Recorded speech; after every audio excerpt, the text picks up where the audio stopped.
영국 전역이 한식 열풍으로 발칵 뒤집어졌습니다. 런던 슈퍼마켓 통로마다 김치를 찾는 사람들로 북적였고 70대 할머니가 손녀에게 된장찌개 끓이는 법을 가르쳤죠. 영국 아이들이 김을 간식으로 먹기 시작했습니다. 제발 더 보내주세요. 매장 직원들이 본사에 애원했어요. 김치가 입고되는 족족동 났고 고추장은 2주에 한 번씩 재주문해야 했으며 된장은 진열대에 올리자마자 품절이었습니다. 중국 식품업체들이 모조품으로 시장을 교란하려 했지만 완전히 실패했어요. 영국 소비자들이 진품과 가짜를 구분하기 시작했거든요. 100% 한국산만 찾았고 의심스러운 제품은 거들떠도 안 봤습니다. 전 세계가 경악했습니다. 한식 매출이 520% 폭증했고 구매자 73%가 영국 백인 가정이었어요. 도대체 영국에서 무슨 일이 벌어진 걸까요? 식탁을 완전히 점령한 한식의 충격적 비밀, 지금 공개됩니다. 한국 최고라고 댓글을 남겨주세요. 여러분의 구독과 좋아요는 아주 큰 힘이 됩니다. 저는 제임스 톰슨입니다. 올해 42살이고요.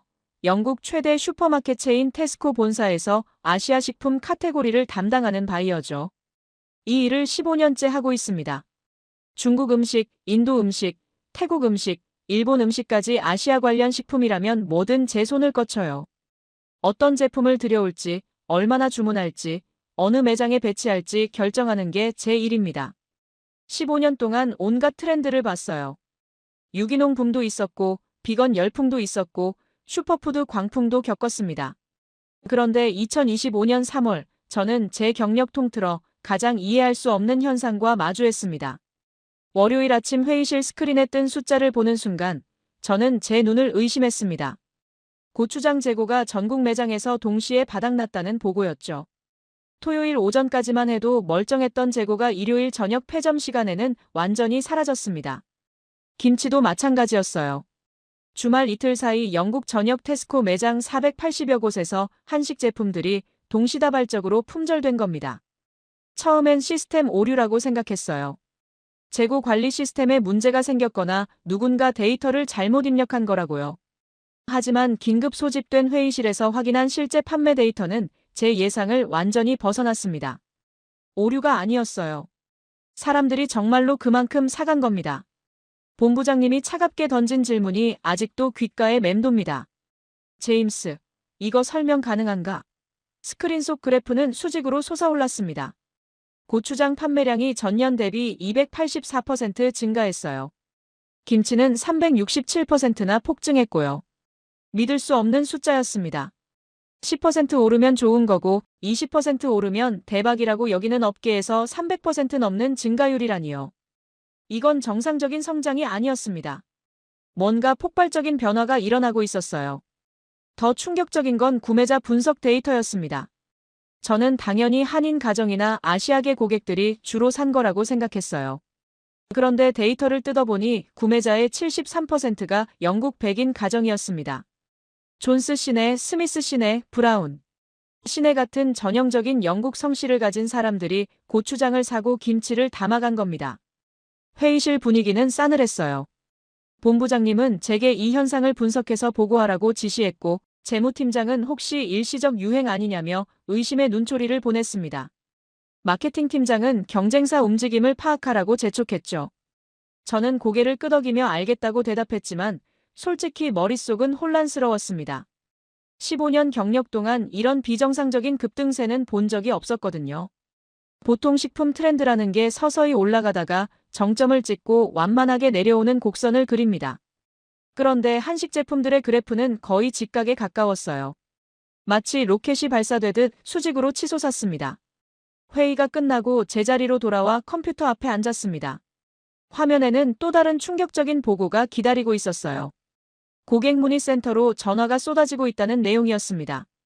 된장이 언제 재입고되느냐는 질문, 떡볶이. 떡은 왜 품절이냐는 항해, 삼겹살을 더 많이 들여놓으라는 요청들이 빗발쳤다고 합니다. 저는 키보드를 두드려 지난 3년간의 판매 데이터를 불러왔습니다. 그래프를 쭉 훑어보니 이상한 패턴이 보이기 시작했어요. 2023년부터 조금씩 상승하더니 2024년에 가속도가 붙었고 2025년 들어서는 완전히 폭발한 겁니다. 이건 갑자기 생긴 유행이 아니었어요. 천천히 하지만 확실하게 뭔가가 영국인들의 식탁을 바꿔놓고 있었던 겁니다. 저는 의자에 등을 기댄 채 천장을 바라봤습니다. 제임스, 이거 설명 가능한가? 본부장님의 질문이 다시 떠올랐어요. 아니요, 지금 당장은 설명할 수 없습니다. 하지만 반드시 알아내야 했어요. 이 현상이 무엇인지, 왜 일어났는지, 그리고 앞으로 어떻게 될 건지 말이죠. 데이터만 봐서는 답을 찾을 수 없다고 판단했습니다. 저는 토요일 아침 일찍 런던 북부에 있는 테스코 매장으로 향했어요. 평소엔 본사 회의실에 앉아 엑셀 파일과 보고서만 들여다보지만 가끔은 직접 현장에 나가야 할 때가 있습니다. 그리고 지금이 바로 그때였죠. 오전 9시 매장이 문을 열었습니다. 저는 한식 코너에서 조금 떨어진 곳에 서서 사람들을 관찰하기 시작했어요. 카트를 끌고 지나가는 손님들, 진열대를 훑어보는 눈길, 물건을 집어드는 손길. 15년간 이 일을 하면서 배운 게 있다면 고객들의 행동 패턴을 보면 트렌드가 보인다는 겁니다. 첫 번째로 눈에 띈 건 20대 초반으로 보이는 영국 여성이었어요. 금발의 청바지를 입은 전형적인 런던 젊은이였죠. 그녀는 한식 코너 앞에서 멈춰서더니 김치를 3팩이나 집어들었습니다. 한 팩도 아니고 3팩이요. 그리고는 고추장 한 병과 떡볶이 떡 2봉지를 추가했어요. 장바구니를 보니 다른 아시아 식품은 하나도 없었습니다. 오직 한국 제품만 골라 담았죠. 잠시 후 40대쯤 되어 보이는 영국 남성이 지나갔습니다. 그는 매장 직원을 붙잡고 물었어요. 삼겹살이 어디 있냐고요. 직원이 정육 코너를 가리켰지만 남성은 고개를 저었습니다. 아니, 한국식 삼겹살 말이에요. 얇게 썬 거요. 직원은 잠시 당황하는 표정을 지었지만 곧 냉장 코너 한쪽으로 안내했습니다. 남성은 만족스러운 얼굴로 삼겹살 팩 2개를 집어들었어요. 저는 점점 더 신기해졌습니다. 이 사람들이 정말 이 제품들을 어떻게 요리하는지 알고 사는 걸까요? 아니면 그냥 유행이라서 사는 걸까요? 그 의문은 곧 풀렸습니다. 70대로 보이는 영국 할머니 한 분이 한식 코너 앞에 섰어요. 회색 머리에 안경을 쓰고 지팡이를 짚은 할머니였죠. 그녀는 된장 앞에서 무려 30분 가까이 서 계셨습니다. 된장 봉지를 집어들었다 놓았다를 반복하며 뒷면의 설명을 읽고 또 읽었어요. 그러다 지나가는 직원을 불러 세웠습니다. 할머니가 물었어요. 이걸로 찌개를 끓이려면 어떻게 해야 하냐고요. 직원은 당황한 표이었습니다. 젊은 직원이었는데 아마 된장찌개가 뭔지도 몰랐을 겁니다. 죄송한데 잘 모르겠다고 대답하려는 순간 옆에 있던 30대 영국 남성이 끼어들었어요. 그 남성이 친절하게 설명했습니다. 물을 끓이고 된장을 풀어요. 그리고 두부랑 호박, 감자 같은 채소를 넣으면 돼요. 저는 여기 청양고추도 넣는데 정말 맛있거든요. 할머니는 고개를 끄덕이며 감사하다고 했죠. 그 남성은 자기는 일주일에 2번은 된장찌개를 끓여 먹는다며 웃었습니다. 저는 그 광경을 보며 소름이 돋았어요. 이건 단순한 유행이 아니었습니다. 영국 사람들이 한식을 정말로 이해하고 있었어요. 어떻게 요리하는지 알고 무엇과 먹어야 하는지 알고 심지어 다른 사람에게 가르쳐줄 정도로 익숙해져 있었던 겁니다. 할머니는 결국 된장 한 봉지와 두부, 애호박, 청양고추를 카트에 담았습니다. 그리고는 김치 코너로 향했어요. 배추김치와 깍두기를 하나씩 집어들며 혼잣말을 했죠. 손녀가 이거 좋아한다고요. 저는 그날 오후까지 매장에 머물렀습니다. 시간이 지날수록 더 많은 사람들이 한식 코너로 몰려들었어요. 젊은 커플, 중년 주부, 대학생으로 보이는 청년들. 인종도 나이도 성별도 다양했지만 한 가지는 공통적이었습니다. 모두 자신이 무엇을 사는지 정확히 알고 있었다는 거죠. 어떤 여성은 고추장과 참기름, 설탕을 함께 집으며 비빔밥 소스를 만들 거라고 남편에게 말했어요. 어떤 남성은 떡볶이 떡과 어묵, 양배추를 사며 오늘 저녁은 한식이라고 전화로 누군가에게 알렸죠. 한 젊은 엄마는 아이에게 김 한 봉지를 보여주며 이게 내가 좋아하는 거지? 하고 물었습니다. 저는 매장 사무실로 들어가 그날의 판매 데이터를 확인했습니다. 토요일 한식 제품 매출이 전주 대비 420% 증가했더군요. 특히 된장, 고추장, 김치의 판매량이 폭발적이었어요. 그런데 재미있는 건 이 제품들이 단독으로 팔린 게 아니라는 점이었습니다.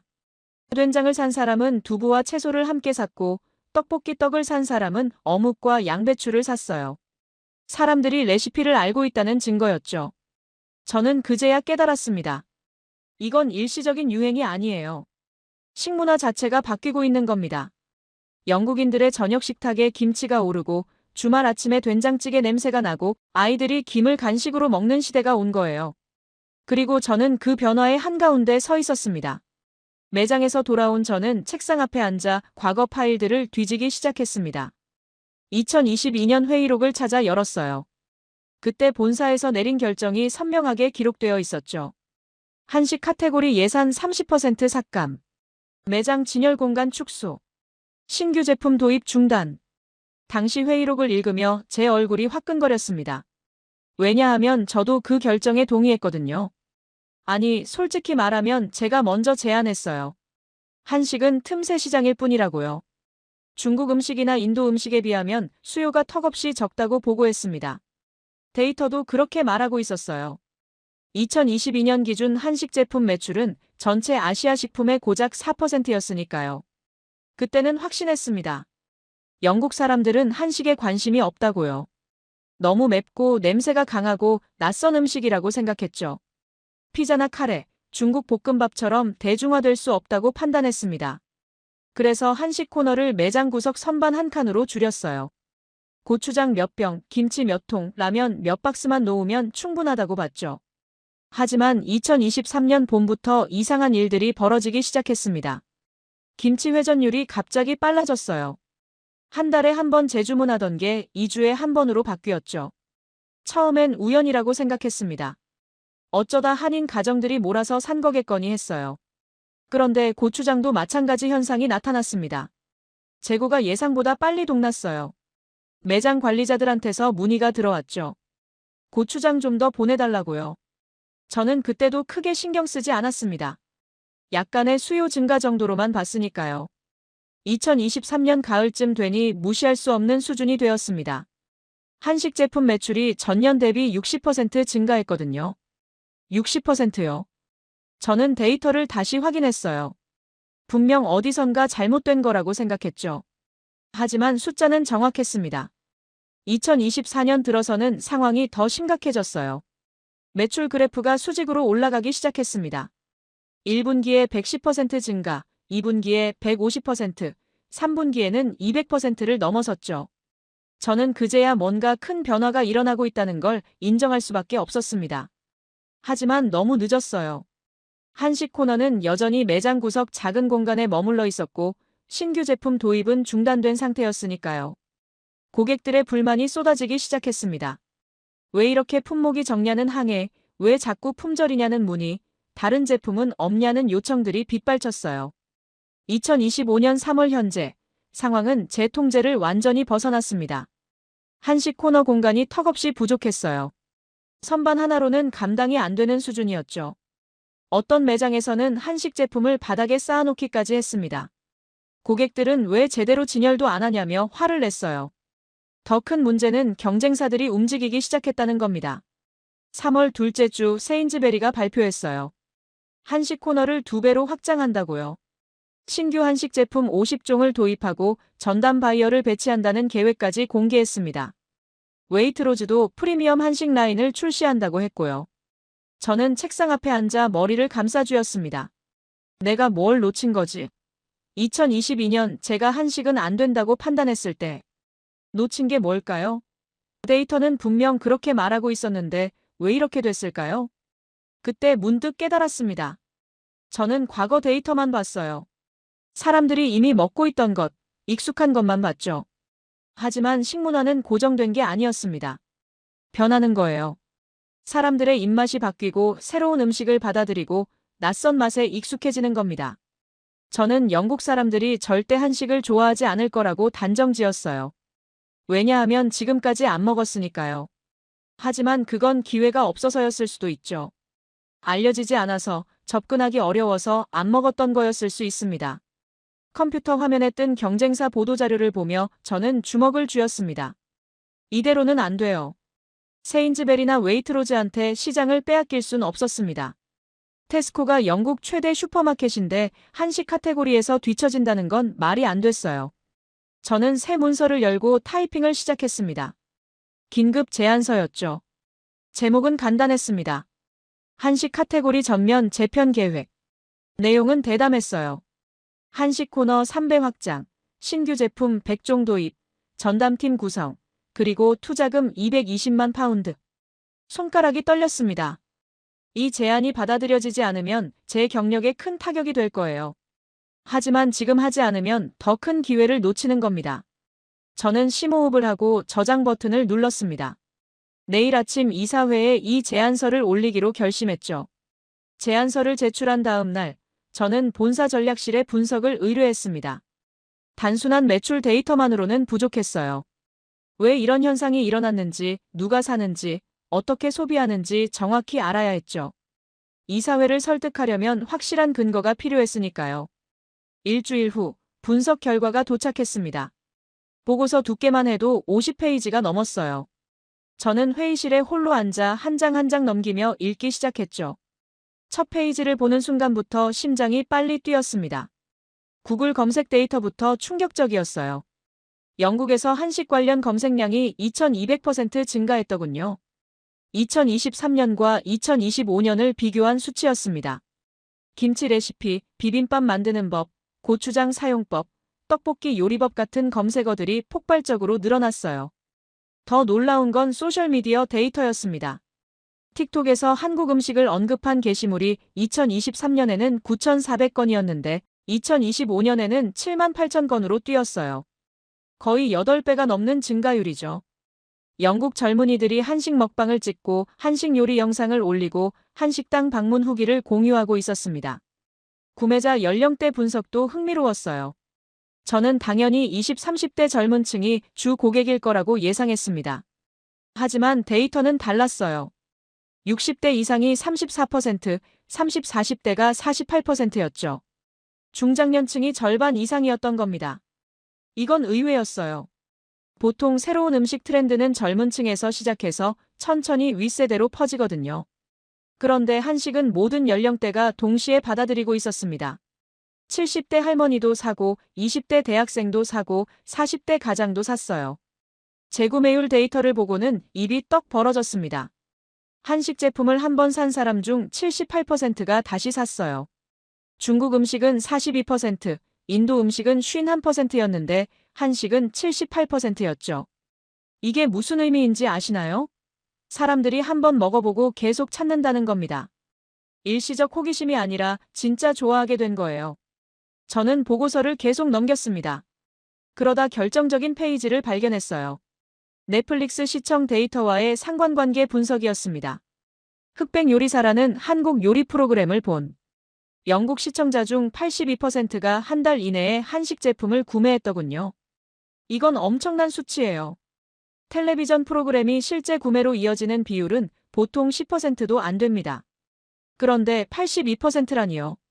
사람들이 프로그램을 보고 당장 마트로 달려간 겁니다. 김치를 사고 고추장을 사고 떡볶이 떡을 사서 직접 만들어 본 거죠. 언론 보도 분석도 눈여겨볼 만했습니다. BBC, 가디언, 타임스 같은 주요 언론사들이 2024년 한 해에만 한식 관련 기사를 120건 이상 냈어요. 2022년에는 고작 15건이었는데 말이죠. 기사 제목들도 흥미로웠습니다. 영국인들이 사랑에 빠진 한국 음식, 김치가 영국 식탁을 점령하다. 발효 음식의 혁명 한식이 답이다. 저는 의자에 등을 기대고 천장을 바라봤습니다.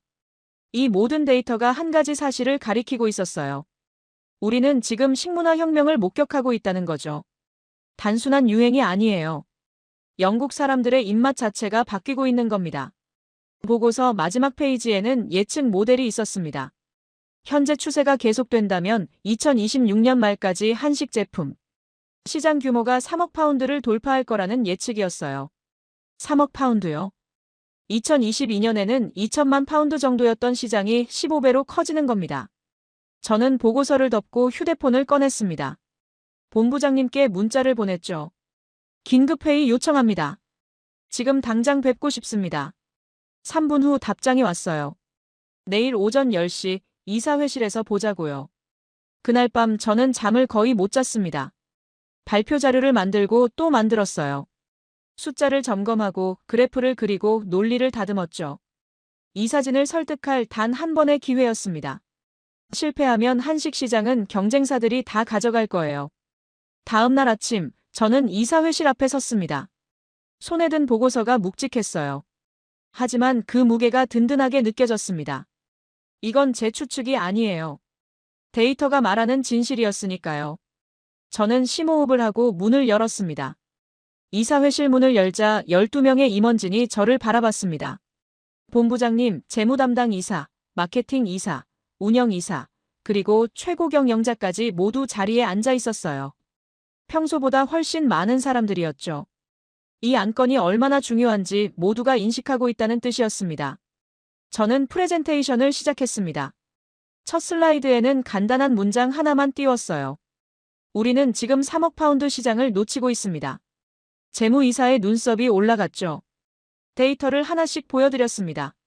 한식 매출 증가율 그래프, 구매자 분석, 재구매율 비교, 소셜미디어 트렌드, 언론 보도 건수.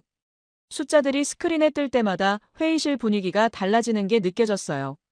처음엔 회의적이던 표정들이 점점 진지해졌습니다. 본부장님이 먼저 입을 열었어요. 그래서 제안이 뭔가? 저는 다음 슬라이드를 띄웠습니다. 한식 코너 3배 확장, 신규 제품 100종 도입, 전담팀 구성, 총 투자금 220만 파운드. 순간 회의실이 술렁였습니다. 재무이사가 즉시 반대했어요. 너무 공격적이에요. 220만 파운드라는 건 우리 분기 예산의 15%입니다. 한 카테고리에 그만한 돈을 투자한다는 건 리스크가 과도해요. 운영이사도 가세했죠. 코너를 3배로 확장한다는 건 다른 카테고리 공간을 줄인다는 뜻 아닌가요? 어느 제품을 빼자는 겁니까? 기존 고객들이 반발할 텐데요. 저는 예상했던 반론들이었습니다. 침착하게 대답했어요. 지금 안 하면 세인즈베리와 웨이트로즈의 시장을 뺏깁니다. 그들은 이미 움직이고 있어요. 우리가 영국 최대 슈퍼마켓인데 한식 카테고리에서 2위를 내줄 건가요? 마케팅 이사가 물었습니다. 확신하나? 이게 정말 지속 가능한 트렌드라고? 일시적 유행일 수도 있지 않나? 저는 재구매율 데이터를 다시 보여드렸어요. 78%입니다. 사람들이 한 번 사고 마는 게 아니에요. 계속 찾고 있습니다. 이건 입맛이 바뀐 겁니다. 최고 경영자가 팔짱을 끼고 물었어요. 6개월 안에 성과를 입증할 수 있나? 저는 망설임 없이 대답했습니다. 가능합니다. 첫 분기의 투자금 회수는 어렵겠지만 매출 증가율만큼은 확실히 증명하겠습니다. 최고 경영자가 주변을 둘러봤습니다. 그리고는 결정을 내렸어요. 좋아, 해보게. 단 조건이 있네. 6개월 내 목표 달성 못하면 제임스 자네가 책임지는 거야. 저는 고개를 끄덕였습니다. 알겠습니다. 회의가 끝나자마자 저는 사무실로 달려갔습니다. 할 일이 산더미였어요. 가장 급한 건 한국식품공급업체 확보였죠. 저는 즉시 한국무역협회에 연락했습니다. 영국에 제품을 공급할 수 있는 업체 리스트를 요청했어요. 일주일 동안 15곳의 한국 업체와 화상회의를 했습니다. 김치 제조사, 장류회사, 냉동식품 업체, 소스 전문 기업들이었죠. 각 업체의 제품 품질, 생산 능력, 납품 조건을 꼼꼼히 따졌습니다. 문제가 생겼어요. 한국산 정품을 확보하려는 경쟁이 치열했습니다. 세인즈베리도 웨이트로즈도 심지어 독일과 프랑스 유통사들까지 같은 업체들한테 연락하고 있었거든요. 어떤 업체는 납품 대기가 2달이라고 했어요. 저는 전략을 바꿨습니다. 큰 업체 대신 중소규모 업체 3곳과 독점 계약을 맺었죠. 김치 전문 업체 하나, 장류 전문 업체 하나, 냉동 간편식 업체 하나였습니다. 그들은 영국 시장 경험은 적었지만 제품 품질만큼은 확실했어요. 동시에 임시 방편도 마련했습니다. 영국 내 한인 도매상들을 통해 긴급 물량을 확보했어요. 정품은 맞지만 직수입보다는 가격이 조금 비쌌죠. 하지만 당장 매장 진열대를 채워야 했으니 어쩔 수 없었습니다. 4월 내내 현장을 뛰어다녔어요. 매장 관리자들을 설득하고 진열대 재배치를 감독하고 직원 교육을 진행했죠. 한식 제품 설명서도 만들었습니다. 이게 뭐고 어떻게 먹고 무엇과 어울리는지 직원들이 고객에게 설명할 수 있도록요. 5월 첫째 주 드디어 50개 주요 매장에서 확장된 한식 코너가 오픈했습니다. 예전 선반 하나에서 통로 한쪽 전체로 늘어났어요. 김치만 해도 12종류, 장류가 20종류, 냉동식품이 30종류였죠. 색색깔의 제품들이 진열대를 가득 채웠습니다. 오픈 첫날, 저는 런던 중심가 매장에 직접 나갔어요. 고객 반응을 보려고요. 아침부터 사람들이 몰려들었습니다. 어떤 고객은 와, 드디어 종류가 늘었네 하며 좋아했고, 어떤 고객은 이게 다 뭐예요? 하며 신기해했죠. 일주일 후 첫 매출 보고가 올라왔습니다. 저는 떨리는 손으로 파일을 열었어요. 예상치 대비 180% 달성. 저는 자리에서 벌떡 일어나 주먹을 쥐었습니다. 해냈어요. 5월에 성공에 취해 있을 시간이 없었습니다. 6월 첫째 주 업계 뉴스레터를 확인하다가 저는 화면 앞에 굳어버렸어요. 세인즈베리가 대대적인 발표를 했더군요. 한국 음식 축제를 연다는 내용이었습니다. 그들의 계획은 우리보다 훨씬 공격적이었어요. 전국 600개 매장에서 동시에 행사를 열고 한식 요리 시연도 하고 시식 코너도 운영한다고 했죠. 게다가 한국 유명 셰프를 초청해서 요리 교실까지 연다는 겁니다. 마케팅 예산만 800만 파운드를 쏟아붓는다고 했어요. 저는 즉시 본부장님께 보고했습니다. 하지만 더 나쁜 소식이 기다리고 있었죠. 웨이트로즈도 움직였더군요. 그들은 프리미엄 전략으로 나왔습니다. 한국에서 직수입한 고급 제품만 취급하는 특별 라인을 만든다고 발표했어요. 유기농 김치, 장인이 만든 된장, 무농약 고추장 같은 제품들이었습니다. 가격은 우리보다 40% 비쌌지만 품질로 승부하겠다는 전략이었죠. 그들은 한국농림부와 직접 협약까지 맺었더군요. 인증 마크를 받은 제품만 판다는 겁니다. 설상가상으로 알디까지 끼어들었어요. 독일계 할인마트인 알디는 정반대 전략을 택했습니다. 저가 한식 제품으로 시장을 공략하겠다는 거죠. 우리 제품보다 30% 싼 가격에 김치와 고추장을 내놓았습니다. 저는 책상 앞에 앉아 경쟁사 자료들을 펼쳐놓고 분석했어요. 세인즈베리는 마케팅으로, 웨이트로즈는 품질로, 알디는 가격으로 공격하고 있었습니다. 우리가 5월에 확보한 선점 우위가 빠르게 사라지는 게 느껴졌죠. 더 큰 문제가 터졌습니다. 6월 중순쯤 고객 컴플레인 센터에서 연락이 왔어요. 한식 제품 관련 불만이 급증하고 있다는 보고였죠. 저는 즉시 내용을 확인했습니다. 한 고객이 남긴 항의였어요. 김치를 샀는데 맛이 이상하다는 겁니다. 뒷면을 보니 원산지가 중국이더라고요. 한국 김치라고 생각하고 샀는데 속았다며 화를 냈죠. 다른 고객도 비슷한 불만을 제기했습니다. 고추장을 샀는데 한국산이 아니라 중국에서 만든 코리안 스타일 제품이었다고요. 맛도 다르고 품질도 떨어진다며 환불을 요구했습니다. 저는 점점 불안해졌어요. 우리 매장에 중국산 모조품이 섞여 들어온 건가?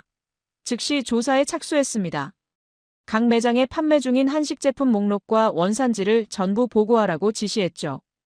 이틀 후 올라온 보고서를 보고 저는 경악했습니다. 일부 공급업체가 원산지를 애매하게 표기한 제품들을 납품하고 있었어요. 코리안 스타일 김치, 코리안 타입 고추장 같은 식이었죠. 자세히 보면 중국산이지만 한국 제품으로 오해하기 쉽게 만든 겁니다. 어떤 업체는 더 교묘했어요. 앞면에는 한글로 크게 써놓고 뒷면 작은 글씨로 중국산이라고 표기했습니다. 고객들이 앞면만 보고 한국 제품인 줄 알고 사게 만든 거죠. 저는 그 공급업체들에게 즉시 연락했습니다. 대체 이게 무슨 짓이냐고 따졌어요. 그들의 대답은 뻔뻔했습니다. 법적으로 문제 없다는 겁니다. 원산지는 표기되어 있고 코리안 스타일이라는 표현도 거짓이 아니라고 했죠. 저는 화가 났지만 더 큰 문제를 깨달았습니다. 이건 우리만의 문제가 아니었어요.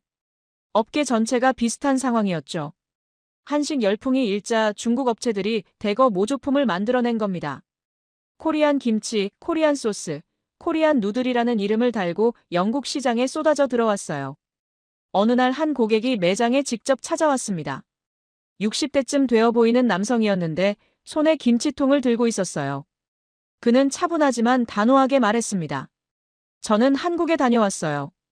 거기서 먹은 김치 맛을 알고 있죠. 근데 이건 아니에요. 완전히 다릅니다.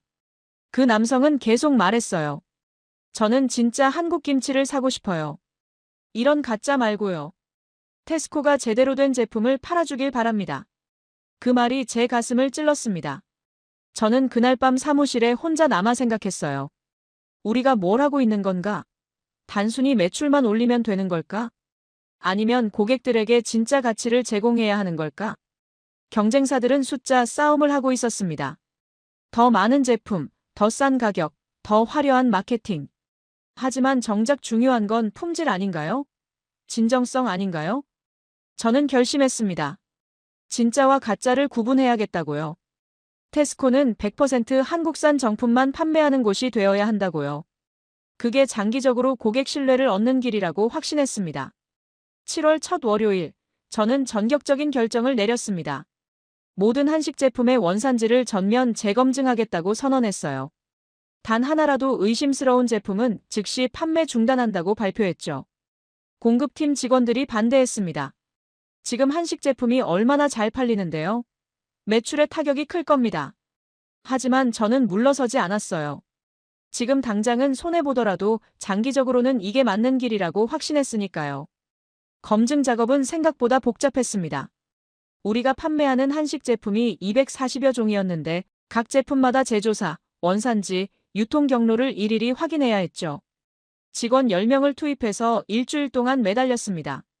결과는 충격적이었어요. 240종 중 67종이 문제가 있었습니다. 중국산을 한국산처럼 포장한 제품, 원산지 표기가 애매한 제품, 한국식이라고 주장하지만 실제로는 중국이나 베트남에서 만든 제품들이었죠. 저는 망설이지 않았습니다. 67종 전부 판매 중단 지시를 내렸어요. 그날 밤 전국 매장에서 해당 제품들이 진열대에서 내려갔습니다. 다음 날 아침 본부장님에게서 급하게 연락이 왔어요. 당장 본사로 오라는 겁니다. 이사회가 비상 소집되었다고 했죠. 저는 각오하고 회의실로 들어갔습니다. 재무이사가 노골적으로 화를 냈어요. 제임스, 자네 무슨 짓을 한 건가? 하룻밤 사이 한식 매출이 30% 급락했어. 67종을 한꺼번에 내린다는 게 말이 되나? 운영이사도 가세했습니다. 고객들이 항의하고 있어요. 찾던 제품이 갑자기 없어졌다고요. 경쟁사로 발길을 돌리고 있단 말입니다. 본부장님도 심각한 표정이었어요. 제임스, 설명 좀 해주게. 왜 멀쩡히 팔리는 제품들을 내린 건가? 저는 준비해온 자료를 펼쳤습니다. 고객 컴플레인 내역, 원산지 조사 결과, 장기 신뢰도 분석 데이터였죠. 저는 침착하게 설명했습니다. 단기 매출보다 장기 신뢰가 중요합니다. 지금 가짜 제품을 계속 팔면 고객들이 테스코 전체를 불신하게 될 겁니다. 한식뿐만 아니라 다른 카테고리까지 영향을 받을 수 있어요. 최고 경영자가 팔짱을 끼고 물었어요. 그래서 대안은 있나? 저는 고개를 끄덕였습니다. 이미 한국 정부 기관과 연락했습니다. 식품안전처, 농림축산식품부와 직접 협력해서 인증 제품 리스트를 확보했어요. 저는 컴퓨터를 열어 보여드렸습니다. 한국 정부가 공식 인증한 수출업체 목록이었죠. 그들과 직접 계약을 맺겠다고 제안했어요. 중간 유통 단계를 줄이고 제조사와 바로 연결되는 겁니다. 추가로 저는 한국 중소기업 3곳과 신규 독점 계약을 체결했다고 보고했습니다. 전라도의 전통 김치업체, 경상도의 장류 전문기업, 충청도의 냉동식품 제조사였어요. 모두 3대째 가업을 이어온 곳들이었죠. 마지막으로 저는 새로운 시스템을 제안했습니다. 100% 한국산 인증 자체 라벨을 만드는 겁니다. 테스코가 직접 원산지를 검증하고 통과한 제품에만 특별 라벨을 붙이는 거죠. 고객들이 한눈에 진품을 알아볼 수 있게요. 회의실이 잠시 조용해졌습니다. 최고 경영자가 입을 열었어요. 비용은 얼마나 드나? 저는 대답했습니다. 초기 투자로 50만 파운드 필요합니다. 하지만 6개월 안에 회수 가능합니다. 본부장님이 물었죠. 확신하나? 저는 주저하지 않았습니다. 확신합니다. 고객들은 진품을 원해요. 가격이 조금 비싸더라도 정품을 살 겁니다. 최고 경영자가 결정을 내렸습니다. 좋아, 한 달 준다. 한 달 안에 성과를 보여주게. 저는 감사하다고 인사했죠. 그날부터 정신없이 뛰어다녔습니다. 한국 업체들과 화상회의를 하고 계약서를 작성하고 물류 시스템을 재정비했어요. 인증 라벨 디자인도 만들었습니다. 태극 문양과 한글이 들어간 깔끔한 로고였죠. 8월 첫째 주, 드디어 새로운 한식 코너가 재오픈했습니다. 제품 수는 67종이 줄어 173종이 되었지만 모든 제품에 테스코 인증 라벨이 붙어 있었어요. 100% 한국산 보증이라는 문구와 함께요. 첫날 반응은 폭발적이었습니다. 한 고객이 진열대 앞에서 감탄했어요. 드디어 믿고 살 수 있겠네요. 다른 고객은 사진을 찍어 소셜미디어에 올렸죠. 테스코가 진짜 한국 제품만 판다고요. 입소문이 빠르게 퍼졌습니다. 틱톡, 인스타그램, 페이스북에 테스코 한식 코너 관련 게시물이 쏟아졌어요. 한 유명 인플루언서는 테스코만이 진품을 보장한다며 영상을 찍었습니다. 그 영상이 이틀 만에 100만 조회수를 넘겼죠. 2주 후 매출 데이터를 확인했습니다. 제품 수는 줄었는데 매출은 오히려 40% 증가했어요. 고객들이 더 비싼 정품을 선택한 겁니다. 평균 구매 단가가 올라간 거죠. 경쟁사들이 당황하기 시작했습니다. 세인즈베리와 웨이트로즈도 뒤늦게 검증 시스템을 도입하겠다고 발표했지만 이미 늦었어요. 테스코가 진품의 기준이 되어버린 겁니다. 12월 20일, 올해 마지막 이사회가 열렸습니다. 저는 1년간의 성과를 보고하기 위해 회의실 앞에 섰어요. 손에 든 보고서가 묵직했습니다. 하지만 이번엔 떨리지 않았죠. 숫자가 모든 걸 말해줄 테니까요. 첫 슬라이드를 띄웠습니다. 2025년 한식 카테고리 총 매출 3,200만 파운드. 전년 대비 520% 증가. 회의실에서 탄성이 터져나왔어요. 재무이사가 놀란 표정으로 물었습니다. 정말 520%? 확실한가? 저는 고개를 끄덕이며 다음 데이터를 보여드렸습니다. 테스코 한식 시장 점유율 영국 내 43%. 1위였어요. 세인즈베리가 28%, 웨이트로즈가 19%였죠. 우리가 경쟁사들을 완전히 앞선 겁니다. 고객 만족도 조사 결과도 인상적이었습니다. 한식 코너 품질 신뢰도가 92%를 기록했어요. 영국 소비자들이 테스코 한식 제품을 가장 신뢰한다는 뜻이었죠. 100% 한국산 인증 시스템이 제대로 먹힌 겁니다. 더 놀라운 발견도 있었어요. 한식 제품을 구매한 고객들의 다른 카테고리 구매액이 27% 증가했더군요. 한식을 사러 온 사람들이 김치만 사고 가는 게 아니라 채소도 사고, 고기도 사고, 생활용품도 함께 산 겁니다. 한식 코너가 매장 전체 매출을 끌어올린 거죠. 본부장님이 웃으며 말했어요. 제임스, 자네 3월에 뭐라고 했지? 6개월 안에 증명하겠다고 했나? 자넨 그 이상을 해냈어. 저는 겸손하게 고개를 숙였습니다. 팀 전체의 노력이었습니다. 최고 경영자가 입을 열었습니다. 좋아. 2026년 계획을 승인하지. 전 매장 한식 코너 확대, 예산은 올해의 3배로 책정한다. 신규 제품 도입도 적극 지원하고. 제임스, 자네가 계속 맡게. 회의가 끝나고 동료들이 축하한다고 악수를 청했습니다. 3월에 무모하다고 했던 재무이사도 이번엔 자네가 옳았다며 인정했어요. 그 순간이 참 뿌듯했습니다. 사무실로 돌아와 창밖을 바라봤어요. 런던 거리에 크리스마스 불빛이 반짝이고 있었습니다. 1년이 참 빨리 지나갔죠. 3월의 혼란스러운 회의실, 토요일 매장의 70대 할머니, 밤새 만든 제안서, 경쟁사와의 치열한 싸움. 모든 게 주마등처럼 지나갔습니다. 그날 오후, 저는 문득 그 할머니가 궁금해졌어요. 된장 앞에서 30분을 고민하던 그분 말이죠. 그래서 런던 북부 매장으로 향했습니다. 특별한 이유는 없었어요. 그냥 1년의 시작점으로 돌아가고 싶었던 것 같습니다. 토요일 오후 매장은 사람들로 붐볐습니다. 한식 코너는 이제 통로 양쪽을 차지하고 있었어요. 3월과는 비교할 수 없을 만큼 넓어진 공간이었죠. 고객들이 카트를 끌며 제품들을 골라 담고 있었습니다. 그때 익숙한 모습이 눈에 들어왔어요. 회색 머리에 안경을 쓴 할머니였습니다. 3월에 봤던 바로 그분이었죠. 하지만 이번엔 혼자가 아니었어요. 10살쯤 되어 보이는 여자아이가 함께였습니다. 저는 가까이 다가가 몰래 지켜봤습니다. 할머니가 된장을 집으며 손녀에게 말했어요. 이걸로 찌개를 끓이는 거란다. 물을 끓이고 된장을 풀고 두부랑 호박을 넣는 거지. 할머니가 제일 좋아하는 음식이야. 손녀가 물었습니다. 할머니, 이거 한국 음식이죠? 할머니는 고개를 끄덕였어요. 그래, 처음엔 낯설었는데 먹어보니까 정말 맛있더라. 이제는 일주일에 2번은 꼭 먹는단다. 손녀가 김치를 가리키며 말했죠. 저도 이거 좋아해요. 학교 친구들도 다 먹어요. 할머니가 웃으며 김치 한 통을 카트에 담았습니다. 그럼 오늘은 김치볶음밥도 해먹자꾸나. 저는 그 광경을 보며 가슴이 뭉클해졌습니다. 할머니와 손녀가 함께 한식 재료를 고르는 모습. 이게 바로 제가 꿈꾸던 장면이었어요. 단순히 제품을 파는 게 아니라 식문화를 전하는 거죠. 주변을 둘러보니 비슷한 풍경이 곳곳에 있었습니다.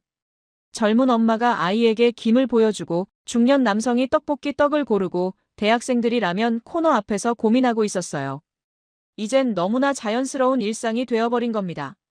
저는 매장을 천천히 걸으며 생각했습니다. 이건 단순한 판매 증가가 아니었어요. 영국 사람들의 식탁이 바뀌고 있는 겁니다. 저녁마다 김치가 오르고 주말이면 된장찌개 냄새가 나고 아이들이 김을 간식으로 먹는 시대가 온 거죠.